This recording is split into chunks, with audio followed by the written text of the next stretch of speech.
Avec Nicolas Barret, directeur de la rédaction du journal Les Échos. Les grands de ce monde se retrouvent donc au Japon pour le G20. Ça a commencé cette nuit à Osaka, mais dans quel climat?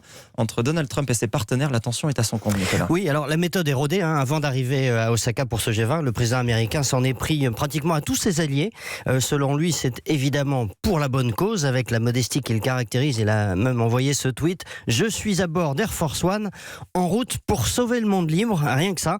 Alors il s'en est pris d'abord au pays hôte, le Japon, en dénonçant le déséquilibre en matière de défense. « Si le Japon est attaqué, nous ferons la 3e guerre mondiale », a-t-il dit. « Mais si c'est nous qui sommes attaqués, les Japonais regarderont ça sur leur télévision Sony ».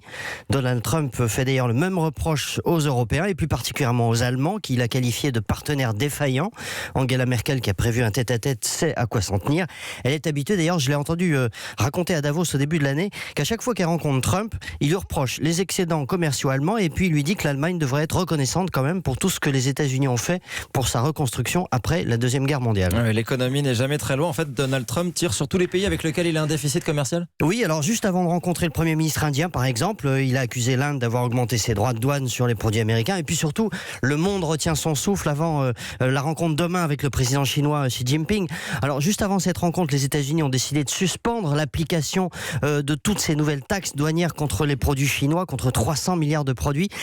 C'était une condition posée par le président chinois pour rencontrer Trump. En fait, les deux pays ont intérêt à un accord plutôt qu'à se faire la guerre. Leur économie s'effondre, ils veulent un accord, après dit Trump sur Fox News, sa chaîne de télévision favorite.